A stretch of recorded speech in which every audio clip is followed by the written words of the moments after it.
WhatsApp guys, आज हम देखेंगे what Nitish Kumar and Chandrababu Naidu wants. तो अब ये न्यू की वीडियो है, वीडियो की काफी इंटरेस्टिंग, देखते हैं पूरी वीडियो। सरकार तो फिर से मोदी 3.0 ही हो रहा है, तो देखते हैं वीडियो 1 2 3 गो। भाई, जब इलेक्शन के रिजल्ट्स प्रेडिक्ट करने की बात आती है तो प्रशांत किशोर से ज्यादा तो 6th क्लास के आदित्य कुमार को नॉलेज है। प्रधानमंत्री का नाम क्या है? नीतीश कुमार। कौन है नीतीश कुमार? क्या वो किंग मेकर है या पार्टी पलटाने वाले हैं या खुद पीएम बनने की उम्मीद में बैठे हैं? आज नीतीश कुमार जी क्योंकि मोस्ट डिजायरेबल मैन ऑफ 2024 बन चुके हैं। इलेक्शन रिजल्ट्स के बाद कुछ फैक्ट्स एकदम क्लियर हो गए। फैक्ट नंबर 1, बीजेपी अकेले 272 का मैजिक नंबर क्रॉस नहीं कर पाए। फैक्ट नंबर 2, अपने अलायंस एनडीए के साथ वो 292 सीट्स जीत चुके हैं। फैक्ट नंबर 3, ये अलायंस उतनी स्ट्रॉन्ग नहीं जितनी लगती है। राइट नाउ जेडीयू के पास 12 सीट्स और तेलुगु देशम पार्टी के पास 16 सीट्स हैं। अगर ये दो पार्टीज इंडिया अलायंस ज्वाइन कर लेते हैं तो शायद पीएम मोदी पीएम नहीं बन पाएंगे। चलिए आज के इस वीडियो में समझते हैं कि नीतीश कुमार है कौन और इन्होंने अपने पॉलिटिकल जर्नी में कैसे कैसे डिसीजंस लिए हैं जो उन्हें इस पूरे सिलसिले का एक क्रूशियल प्लेयर बनाते हैं। Nitish Kumar at this moment Bihar के लॉन्गेस्ट सर्विंग चीफ मिनिस्टर है। उन्होंने ये पोस्ट 9th टर्म के लिए होल्ड की हुई है, लेकिन इनकी इस पॉलिटिकल जर्नी की शुरुआत तब हुई जब मैं पैदा भी नहीं हुआ था। 1985 में वो एक एमएलए के तौर पर चुन के आए। 1994 में उन्होंने जॉर्ज फर्नांडिस के साथ समता पार्टी एस्टैब्लिश की। 1996 में वो लोकसभा में चुनकर आए। उस समय प्रधानमंत्री थे अटल बिहारी वाजपेयी जी। तब उन्होंने एनडीए यानी नेशनल डेमोक्रेटिक अलायंस ज्वाइन की। मार्च 1998 से लेकर अगस्त 1999 तक काफी छोटे समय के लिए वो रेलवे मंत्री थे। उन्होंने इंटरनेट बुकिंग और तत्काल बुकिंग जैसे कुछ इम्पोर्टेंट चेंजेस हमारे रेलवे सिस्टम में लाए। लेकिन 2 अगस्त 1999 को कुछ ऐसा हुआ जिसके बाद उन्हें रिजाइन करना पड़ा। वेस्ट बंगाल के गाईसाल स्टेशन के पास सिग्नलिंग एरर की वजह से 2 ट्रेन सेम ट्रैक पर आई और एक दूसरे से टकराई। इस एक्सीडेंट में 285 लोग मारे गए। इस एक्सीडेंट की रिस्पॉन्सिबिलिटी लेते हुए उन्होंने रिजाइन किया। लेकिन कुछ ही महीनों बाद नवंबर 1999 में उन्हें मिनिस्टर ऑफ एग्रीकल्चर बनाया गया और फिर साल 2001 से 2004 तक वो फिर से रेल मंत्री बने। 2003 में उनकी समता पार्टी जनता दल में जुड़ गई और उन्होंने जनता दल यूनाइटेड बनाया जो आज उनकी पार्टी। साल 2004 के इलेक्शन के बाद एनडीए की सरकार नहीं बन पाई, लेकिन 2005 में एनडीए बिहार असेंबली जीत गई। बीजेपी के साथ उन्होंने 2005 में एक कोएलिशन सरकार बनाई। 2010 में बिहार में इसी सरकार की एक लैंडस्लाइड विक्ट्री हुई। लेकिन अगला ट्विस्ट काफी इंटरेस्टिंग था। 2013 में बीजेपी ने अपने 2014 के इलेक्शन के लिए प्राइम मिनिस्टर का कैंडिडेट अनाउंस किया और वो थे नरेंद्र दामोदर दास मोदी। इस डिसीजन के बाद नीतीश कुमार ने एनडीए छोड़ दिया और कांग्रेस के साथ हाथ मिलाया। लेकिन 2014 में बीजेपी की सरकार बनी और जेडीयू को काफी बड़ा लॉस हुआ। इस लॉस के बाद इस लॉस की रिस्पॉन्सिबिलिटी लेते हुए नीतीश कुमार ने अपने सीएम की कुर्सी छोड़ दी। लेकिन एक ही साल में फिर से उन्होंने वही सीएम की कुर्सी वापस पकड़ ली। बिहार का पॉलिटिक्स बहुत ही इंटरेस्टिंग है दोस्तों।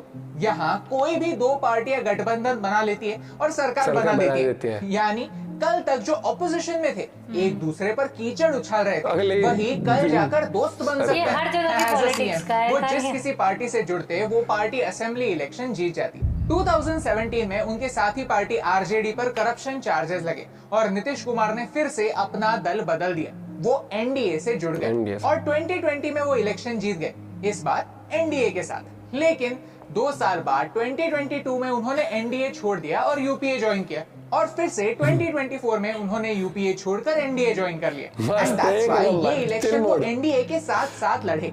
लॉन्ग स्टोरी शॉर्ट, 2013 में मोदी जी को प्राइम मिनिस्टर बनाना उन्हें सही नहीं लगा था। उसके बाद हर 2 साल में उन्होंने अपनी अलायंस बदली। कल ही ये मीम मैंने देखा, नीतीश सबके and I feel the shoe fits। जब से इलेक्शन के रिजल्ट्स आना स्टार्ट हुआ, हर पॉलिटिकल पार्टी ने नीतीश कुमार को कॉल लगाया क्योंकि ये वही इम्पैक्ट प्लेयर है जो साइड चेंज कर सकता है। रिपोर्ट्स कहते हैं इंडिया अलायंस ने नीतीश कुमार को डेप्यूटी पीएम की पोस्ट भी ऑफर की है और आंध्र प्रदेश को स्पेशल स्टेटस। डेप्यूटी पीएम की पोस्ट समझ सकते हैं, लेकिन ये स्पेशल कैटेगरी स्टेटस क्या होता है? जो स्टेट्स काफी हिली एरिया में आते हैं या फिर जहां पर ट्राइबल पॉपुलेशन बहुत ज्यादा है या फिर स्ट्रेटेजिकली इंपॉर्टेंट बॉर्डर एरियाज को स्पेशल कैटेगरी स्टेटस दिया जाता है। ये स्पेशल कैटेगरी स्टेटस देने के 8 रीजंस हो सकते हैं। आप वीडियो पॉज करके इन्हें पढ़ सकते हैं। 1969 में जम्मू कश्मीर, असम और नागालैंड इन 3 स्टेट्स को स्पेशल कैटेगरी स्टेटस दिया गया था। एट द मोमेंट देश के इन स्टेट्स को स्पेशल कैटेगरी स्टेटस दिया है। बिहार बहुत समय के लिए इस स्पेशल स्टेटस की मांग कर रहा है। बिहार मानता है कि झारखंड स्प्लिट होने के बाद कई सारे नेचुरल रिसोर्सेस झारखंड में चले गए, जिसकी वजह से बिहार का पर कैपिटा इनकम भारत में सबसे लो है। तो बिहार के लिए स्पेशल कैटेगरी स्टेटस उन्हें एक इकोनॉमिक बूस्ट दे सकता है, क्योंकि अगर ये स्पेशल कैटेगरी स्टेटस अप्रूव हो जाता है तो सेंटर की कोई भी स्कीम जो होती है उसका 90% खर्चा खुद सेंटर उठाएगी और बचा हुआ 10% खर्चा भी स्टेट्स को जीरो इंटरेस्ट लोन के तौर पर दिया जाएगा। ये पूरा पॉइंट हमने हमारे बिहार के वीडियो में एक्सप्लेन भी किया। ये एक बहुत बड़ी डिमांड है, क्योंकि इससे स्टेट का फाइनेंशियल बर्डन तो कम हो जाता है, लेकिन ये बर्डन सेंटर को उठाना पड़ता है।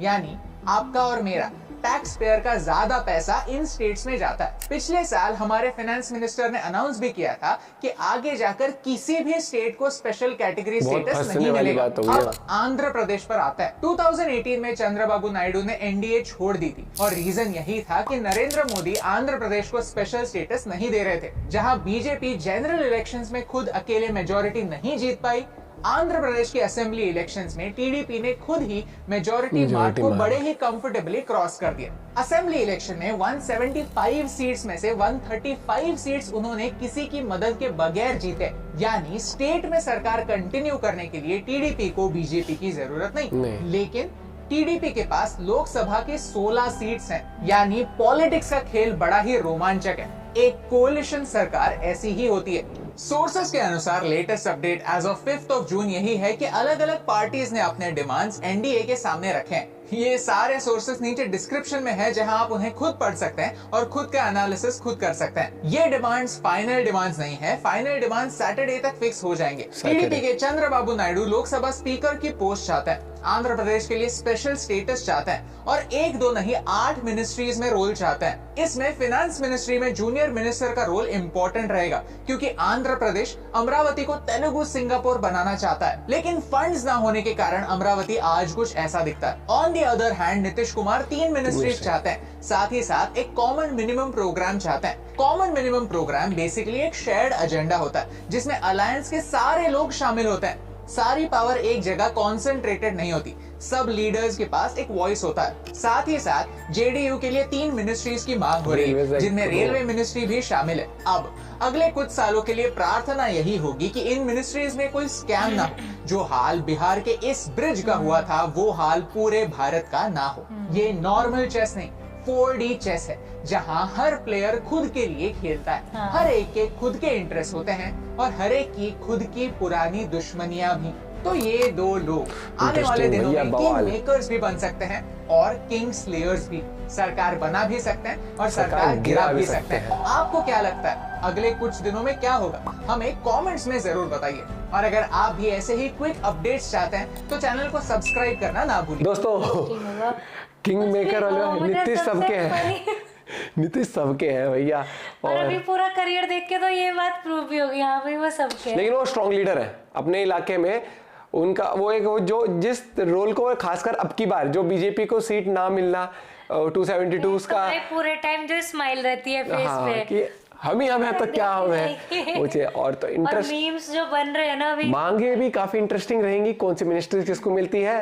गवर्नमेंट तो मोदी जी की बनेगी, और लेकिन एक मोदी जी को ना मुझे लगता है एक बैकअप भी तैयार रखना चाहिए कि अगर ये दोनों पार्टीज भी हटती हैं समर्थन से या एक भी हटती है तो वो सीट्स फिर भी 272 से ऊपर रहे, कि अब वो अदर्स में से लेके आए, या जैसे इंडिया अलायंस एनडीए में से तोड़ने की सोचता है, वैसे ही मोदी जी इंडिया अलायंस में जो 30-34 पार्टी है उनमें से पहले ही बैकअप करके रखे। तो ये पॉलिटिक्स है, यहाँ पर रहता है और एक हाथ हमेशा फोन पे रहता है। जरूरत पड़ सकती है, तैयार रहियो, ठीक है, वो वाली बात होती है। लेकिन कहीं ना कहीं वो चीज खामियाजा लोगों को ये समझना पड़ेगा। कोएलिशन गवर्नमेंट इतनी कहीं ना कहीं वो फुल फ्लेज्ड पावर नहीं होती जितना कि 2 टर्म मोदी जी के देखे थे। फिर भी मोदी जी ने कहा है जीतने के बाद भी कि हम कठिन फैसले लेंगे। क्या होता है उस कठिन, क्या डेवलपमेंट आती है ये साल भाई ये साल नहीं, अब तो 5 साल ही इंटरेस्टिंग रहेंगे। 5 साल क्योंकि मान ले अगर वो ये वाला टेन्योर जो उनका रहेगा काफी इंटरेस्टिंग। और बीजेपी भी काफी चीजें सीखी होगी ग्राउंड लेवल पर कि यूपी में क्या मतलब मैं तो ये कहूँगा गुड़ गोबरी क्या हो गया, ब्लंडर हुआ है। गुड़ गोबरी हो गया वहां पर कि सीट सिलेक्शन वाइज एमपी जो जिनसे चुनाव लड़वाया गया, जिनको कैंडिडेट्स को, वो ग्राउंड लेवल पर क्या सोच थी लोगों की, बहुत सारी चीजें। बाकी मिलते हैं वीडियो के साथ। ये शॉर्ट वीडियो थी नीतीश कुमार की, आप बायोग्राफी देख सकते हैं छोटी सी, तो बढ़िया है। और ये चीज भाई कोई भी इस पोजीशन में होगा बिल्कुल डिमांड करेगा अपनी। यहाँ भी जैसे मैं कुछ भाषण सुनते ना, एक जो मैं वो मेरे को उस नेता, उस बंदे में मतलब बहुत लगता है कि आगे जाके वो बहुत दूर जाएगा। चिराग पासवान लगता है मुझे कि वो आगे जाके अगर आज से ग्रूमिंग और बढ़िया लेवल पर जाएगा। मिलते हैं आपसे वीडियो के साथ। Bye bye, take care.